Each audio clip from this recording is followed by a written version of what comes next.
Hello' guys নমস্কাৰ। আপোনালোকে হয়তো এটা কথা গমেই পাইছে যে এডিআৰই গ্ৰেড 3 যোৱাকালি যি পৰীক্ষা হৈ গৈছিল সেই পৰীক্ষাৰ প্ৰশ্ন কাকতখন বৰ্তমান ভাইৰেল হৈ পৰিছে আৰু এইটো সকলোৱে পাইছে, ময়ো পাইছোঁ। মই নিউজতে দেখা পাইছোঁ যে এইটো এডিআৰই গ্ৰেড 3 পেপাৰখন ভাইৰেল হৈ গৈছে বুলি। যদি এইটো সঁচাকৈ ভাইৰেল হৈছে তেনেহ'লে এটা খুবেই বেয়া কথা হৈছে, কাৰণ বহুতে কৈছিলে যে পৰীক্ষা ভাল হৈছে বুলি। আৰু সকলোৱে যিহেতু এটা আশা আছিলে যে কিবা এটা কৰিম, তেনেকৈ সকলোৱে ভাবি আছিলে আৰু সেইমতে পৰীক্ষা দিবলৈ গৈছে আৰু বহুত কষ্ট কৰি পঢ়িছে আৰু বহুত দূৰত গৈ পৰীক্ষা দিবগৈ লগা হৈছে। গতিকে এনেকৈ যদি ভাইৰেল হৈ যায় সকলোৱে যিহেতু মন বেয়া লাগে। পৰীক্ষা দিবলৈ যাওঁতে আপোনাক কি কৰিছে, গেট চেণ্টাৰৰ ভিতৰত সোমোৱাৰ আগতে আপোনাক গেটত গোটেই চেক কৰি লৈছে যে আপোনাৰ পকেটত কিবা নিছে নেকি, বা ক'ৰবাত চুলিৰ মাজত বা ক'ৰবাত এনেকৈ বস্তু লুকুৱাই নিছে নেকি, এনেকৈ গোটেই চেক কৰি লৈছে। চেক কৰাৰ পিছতহে আপোনাক চেণ্টাৰৰ ভিতৰত সোমাবলৈ দিয়া হৈছে। তাৰ পিছতো কেনেকৈ এখন প্ৰশ্ন কাকত ভাইৰেল হ'ব পাৰে সেইটো আপোনালোকে নিজে ভাবি চাওক যে এইটো কেনেকৈ হ'ব পাৰে।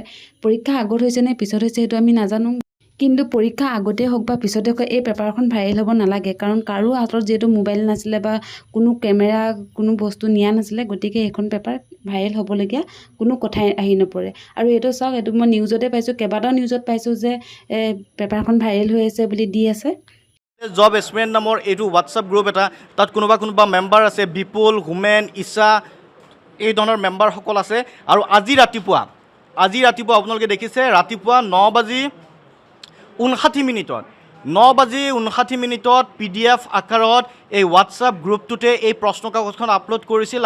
আৰু এইখন প্ৰশ্ন পেপাৰ হয় আৰু এই পেপাৰখন মই এটা ভিডিঅ'ৰ পৰা লৈছোঁ স্ক্ৰীনশ্বট। আৰু ইয়াত দেখিবলৈ পাইছে যে এইটো প্ৰশ্ন আহিছে, আপোনালোকে দেখিছে। আৰু যিসকলে এক্সাম দিছে তেওঁলোকে ধৰিব পাৰিছে যে এইখন পেপাৰেই হয় আৰু এই প্ৰশ্নটো আহিছে বুলি আপোনালোকে ধৰিব পাৰিছে। আপোনালোকে নিজে এবাৰ ভাবি চাওক যে যদি সঁচাকৈ ভাইৰেল হৈ গৈছে পেপাৰখন, তেনেহ'লে কিমান বেয়া কথা হৈছে। কাৰণ আমাৰ নিচিনা মানুহৰ কিমান আশা থাকে যে এটা পৰীক্ষা দি এটা চাকৰি ল'বলৈ, আৰু কিমান কষ্ট হয় আৰু কিমান আশা থাকে, হেঁপাহ থাকে যে এটা চাকৰি কৰিবৰ কাৰণে। যদি এনেকৈ ভাইৰেল হৈ যায় তেনেহ'লে আমাৰ আশাবিলাক কমি যায় যে আমি চাকৰি এটা পাম বুলি। ইয়াৰ ওপৰত আপোনালোকে কোনে কি ভাবে জনাবচোন, যে পৰীক্ষা আগত পেপাৰখন ভাইৰেল হ'ল নে পৰীক্ষা পিছত ভাইৰেল হ'ল বুলি আপোনালোকে ভাবে, কোনে কি ভাবে আপোনালোকে মোক কমেণ্ট কৰি জনাব।